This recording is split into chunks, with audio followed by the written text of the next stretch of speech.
Bonjour à vous tous. Donc, je prends la parole ce matin, une fois n'est pas coutume, pour féliciter Jean Castex. Je n'ai jamais vu un ministre, un premier ministre, aussi réactif que Jean Castex. Jean Castex n'est plus Jean Castex, mais c'est Speedy Castex. Je n'ai jamais vu un premier ministre penser aussi rapidement un confinement, qui n'est pas un confinement, et nous promettre un déconfinement. Parce qu'aujourd'hui, ça y est, on y est, nous parlons de déconfinement. Castex va très vite. Castex est au-delà de Lucky Luke, puisqu'il décide plus vite que son ombre. Et il décide sur quels critères? Alors, est-ce qu'il décide d'un prochain déconfinement, d'un prochain assouplissement, qui semble d'ores et déjà acté? Est-ce qu'il se base sur des statistiques de santé publique? Bon, s'il se base sur celles que j'ai moi à ma disposition, je ne vois pas en quoi la situation actuelle justifierait un déconfinement ou même un assouplissement des règles actuellement en mesure qui ne sont respectées, il faut le dire, par personne, ou quasiment personne. Alors, parce que s'il se base sur ces chiffres-là, c'est-à-dire à peu près 125 000 nouveaux cas recensés hier, avant-hier plutôt, et aujourd'hui 45-46 000 cas recensés, on ne peut pas réellement, enfin, je suis pas scientifique, je ne suis pas expert en analyse des courbes, mais on ne peut pas légitimement penser, peut-être certains le pensent-ils, que la situation sur le plan de la santé publique, elle s'améliore. Non, moi personnellement, je ne pense pas. Mais Jean Castex peut-être a une interprétation différente des chiffres qu'il a sous les yeux. Parce que ces chiffres, il les a sous les yeux comme nous les avons. C'est-à-dire, il y a 2 jours, 125 à 126 000 cas supplémentaires. Aujourd'hui, 45 à 46 000 cas supplémentaires. Des chiffres très certainement sous-estimés. Et Jean Castex, aujourd'hui, et tous les médias relais, que ce soit la presse écrite ou que ce soit les réseaux sociaux ou que ce soit la télévision, nous parle d'un déconfinement, d'un assouplissement. Ok. Mais sur quels critères M. Castex assouplit-il? C'est simple. C'est simple, mes amis. Il nous faut penser à Noël. Il nous faut penser à investir dans les cadeaux de Noël. Il nous faut penser à notre économie qui, comme depuis le début de cette crise, est la priorité de ce gouvernement.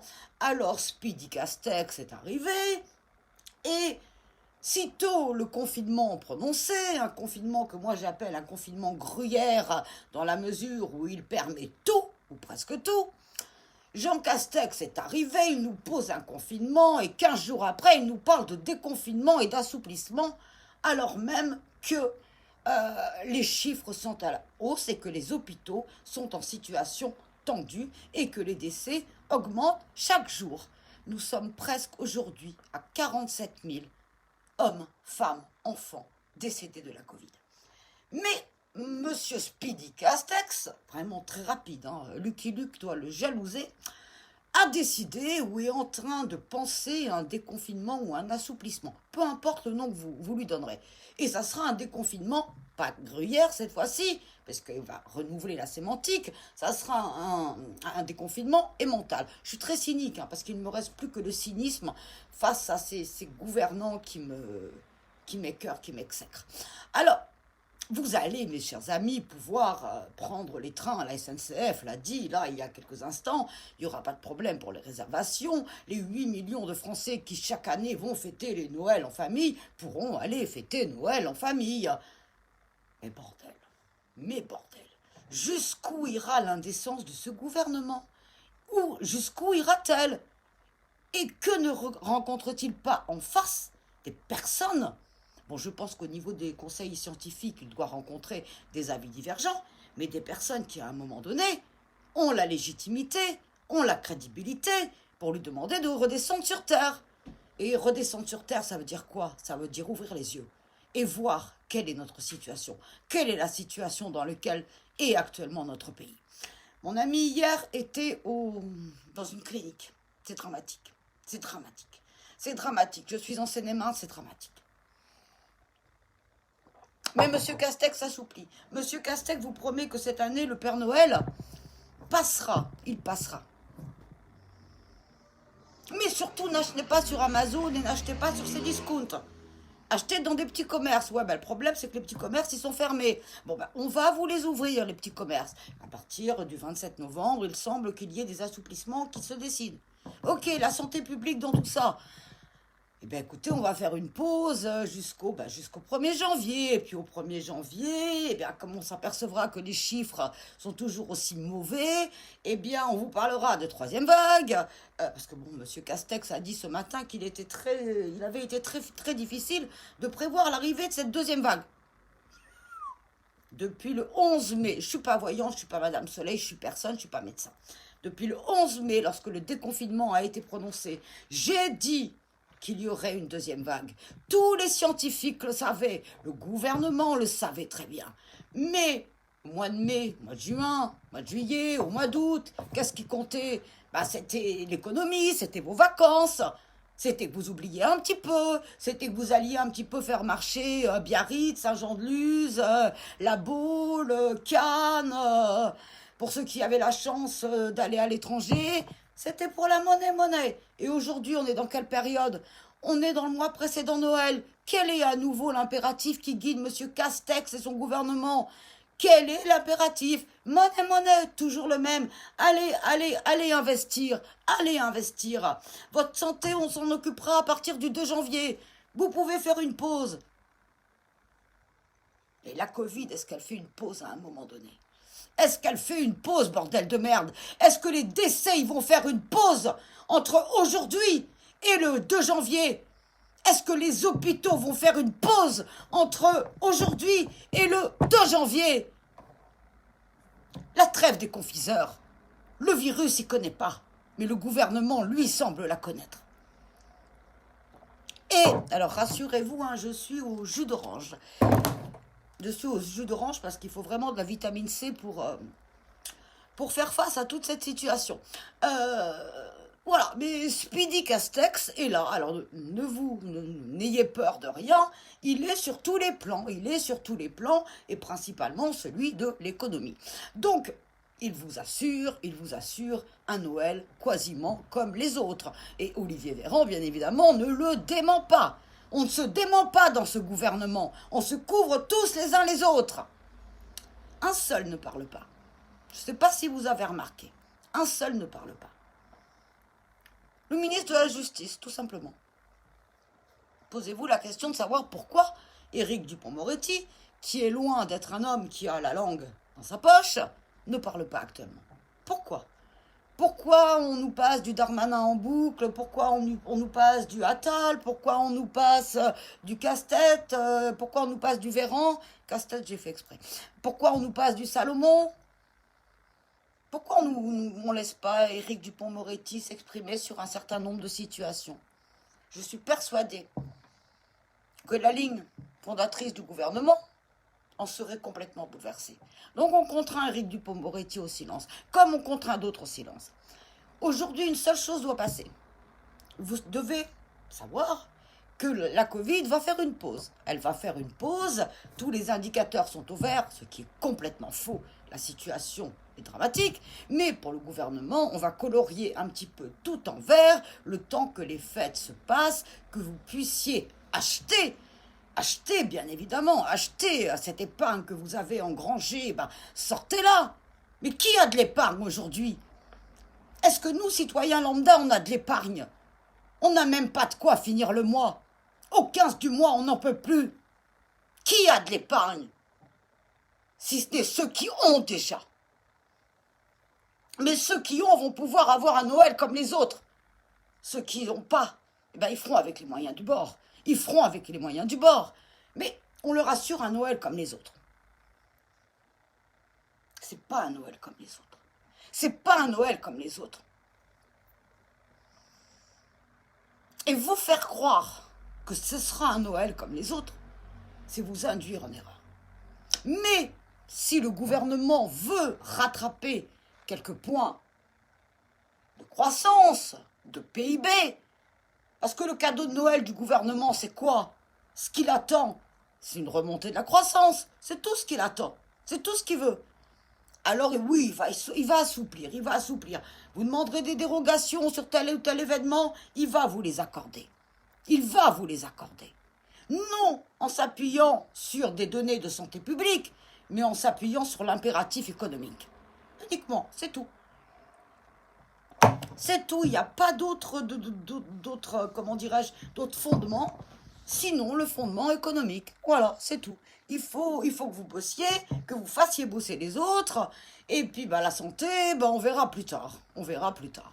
Sauf que la santé, ça attend pas. La santé, ça attend pas.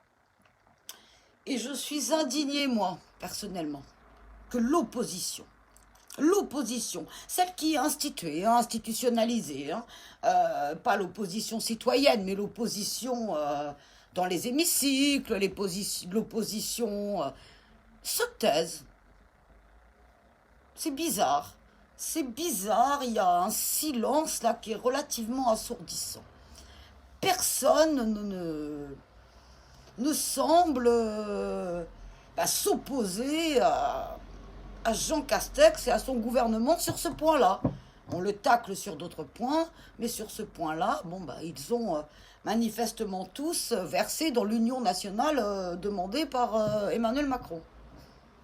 À quoi sert aujourd'hui l'opposition? Face à cette épidémie de Covid, à quoi sert l'opposition? Je sais pas. Voilà. Donc si je sais que l'opposition est plutôt en train de réfléchir aux élections régionales du mois de mars 2021. C'est sûr que c'est une priorité pour l'ensemble des concitoyens français. Ils sont encore, ça va faire un an, ça fait un an qu'on vit avec la Covid.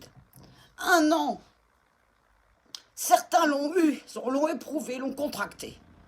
En ont encore des conséquences. J'en fais partie, mais ça, on passe. Il y en a d'autres qui ont perdu des proches. J'en fais partie, mais ma situation personnelle n'est pas une référence en soi. Beaucoup de personnes sont dans cette situation depuis un an.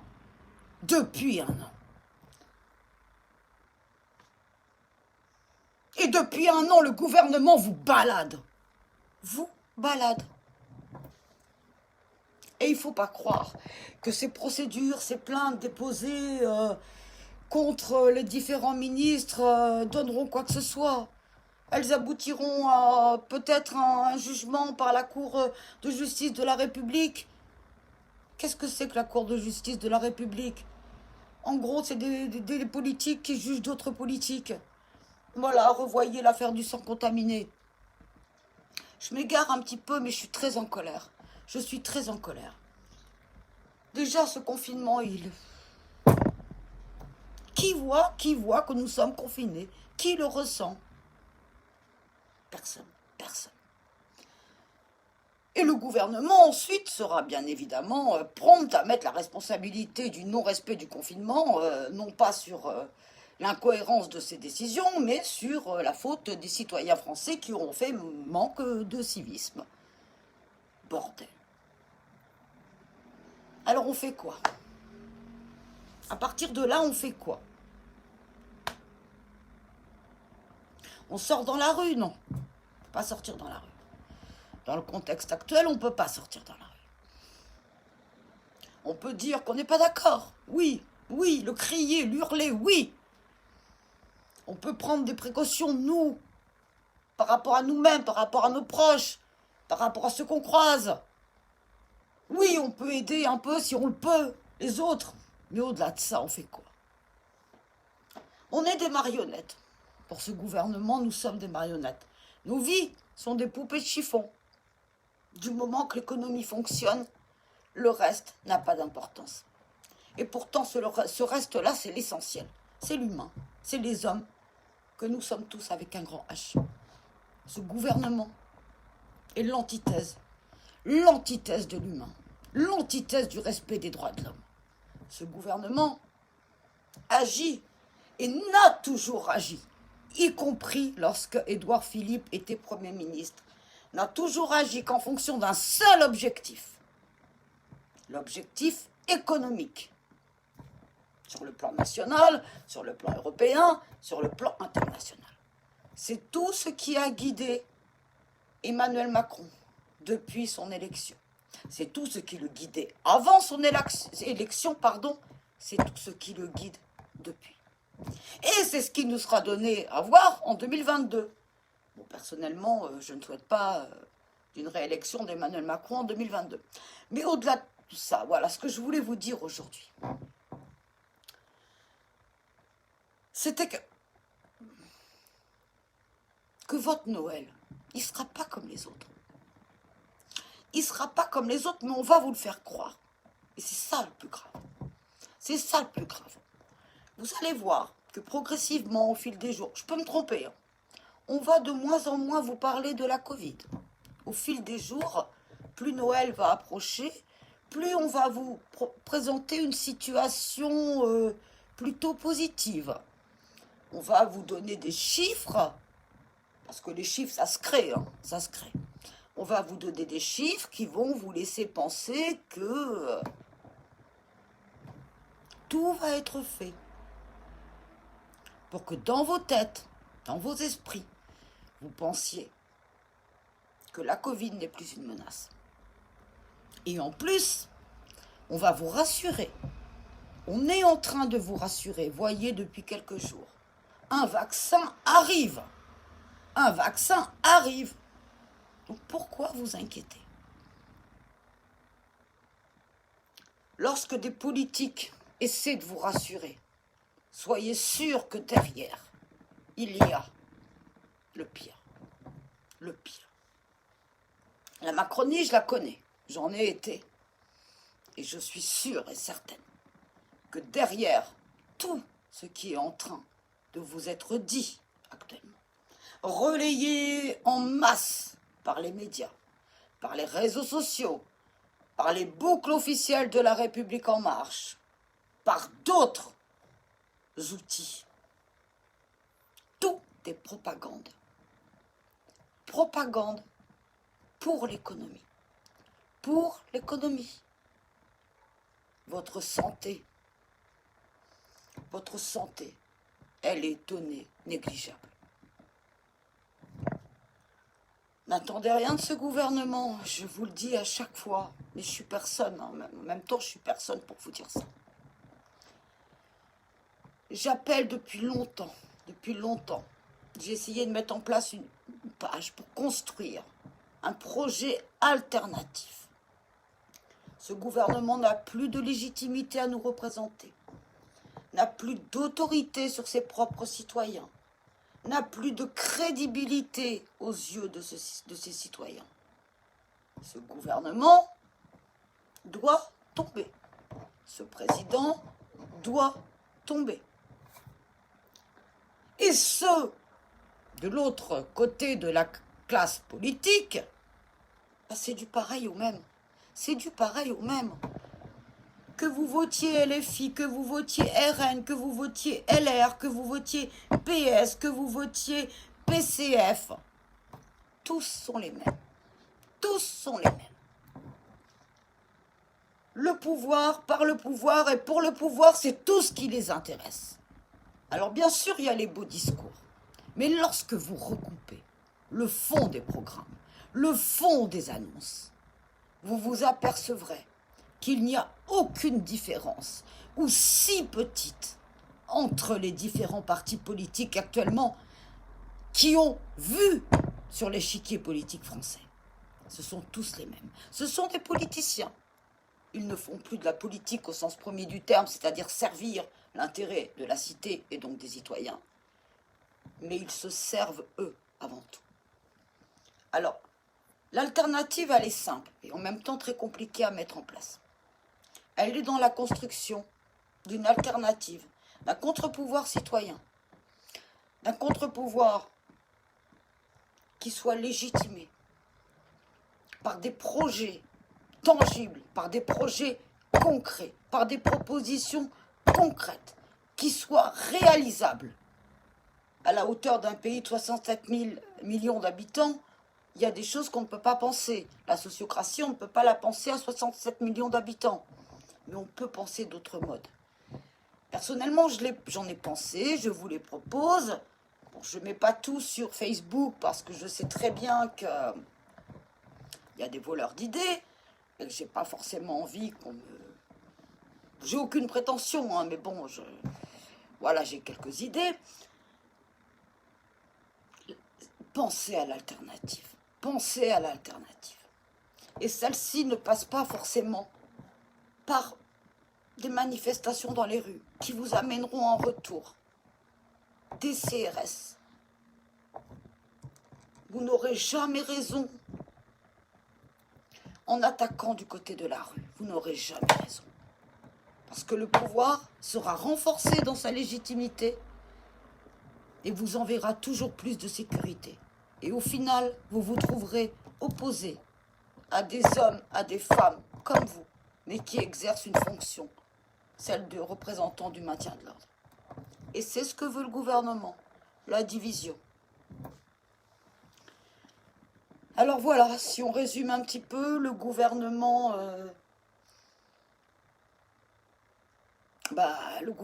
réfléchit en termes économiques et le gouvernement réfléchit aussi en termes de division d'un peuple.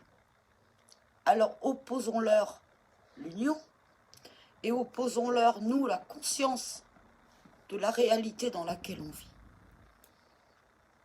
La réalité sanitaire, mais aussi la réalité sociale, la réalité économique de certains, des plus démunis.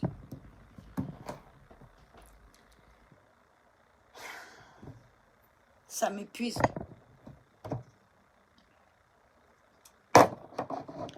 Je répète, hein, je ne m'alcoolise pas. Je suis comme Speedy Castex, je prends du jus d'orange